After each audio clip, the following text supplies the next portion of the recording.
Congressman Wolf, why has transportation been one of your biggest priorities?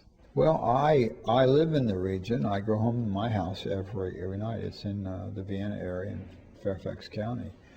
And I drive on the roads. I can see the impact that it has on the region.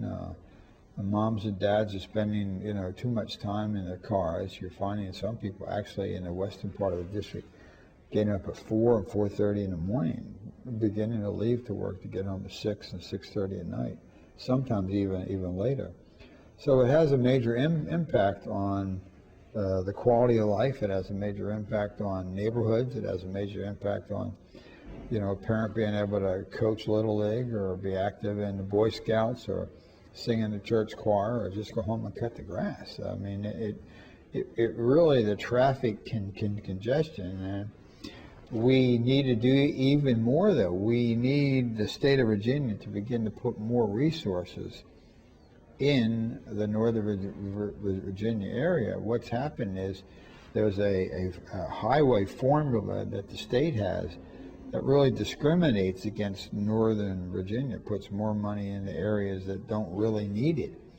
And we send a large portion of our money down to Richmond and it never comes back. So hopefully the General Assembly will come up with a good transportation package, one that helps fund a lot of the regions. We have increased the funding at the federal level, but the state level has not kept pace. Can you share your background on this issue? Well, I have been involved in most or all the big transportation issues here in Northern Virginia, beginning with transferring the airports, both Reagan National and Dulles Airport, over to a regional airport authority. In 1980, when I got elected, I committed to work to transfer those airports. They were both owned and operated by the federal government, and Dulles only had 2.1 million passengers. It was hardly used at all. My first bill that I put in was a bill to turn the airports over, and I think in the mid-80s, we were successful working with Senator Warner and former Senator Tribble and former Governor Leonard Holton. And we were able to turn those airports over. Now they're two of the finest, safe, efficient, clean airports in the nation.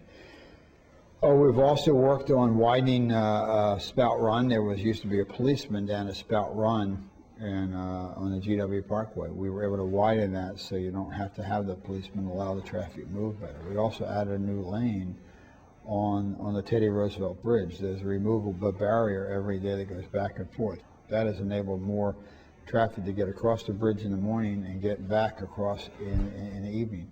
We've been involved in funding the full 103-mile metro system. It was always a priority, working with other members of the Congress, Congressman Hoyer and others, on the funding of the metro system, which is now completed. We're working to bring rail to Dulles. Just recently, Secretary Peters announced the approval of allowing the project to begin to move forward. We were helpful in getting the funding for the new interchange at 29 and 66, which will help eliminate that bottleneck because people get off 66 to get on 29, going into Prince William or going into Fauquier County.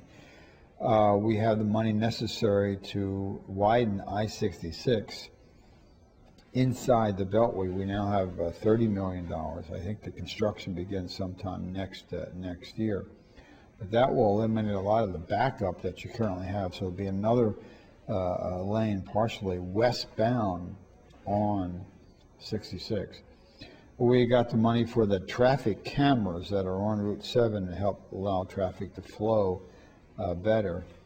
And a number of other issues that we're working on. We've gotten funding for the Battlefield Parkway in Loudoun County, which is very, very helpful. And we've gotten the resources to put a new landing system in at Leesburg Airport to make it sure that it's safe for the people that live around the airport as well as for people that are using the airport. So there have been a number of issues. We just dedicated, opened up the new lanes on the Woodrow Wilson Bridge. The Woodrow Wilson Bridge was falling down. There were even some reports, I doubt that they would have gone through with it, of closing the bridge. But we working together, we're able to get the funding for the new Woodrow Wilson Bridge. Other things in the area with regard to sound walls for neighborhoods to make sure that when a road is there, that the citizens that live along the road have a very quiet environment. We also, when I-66 opened up, the state had HOV4. It was my bill to drop it to HOV2.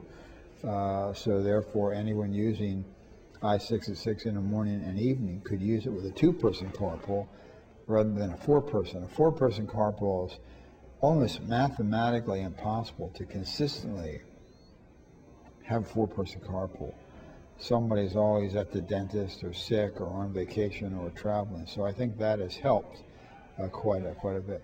We authored the .08 blood alcohol content with regard to drunk driving to make the roads safer. Well, that has saved a lot of lives. The Truck Safety Administration has helped save a lot of lives. I mean, you will never know the lives that have been saved because obviously those people are okay. But I think those two safety things have made a difference, positive with regard to helping people.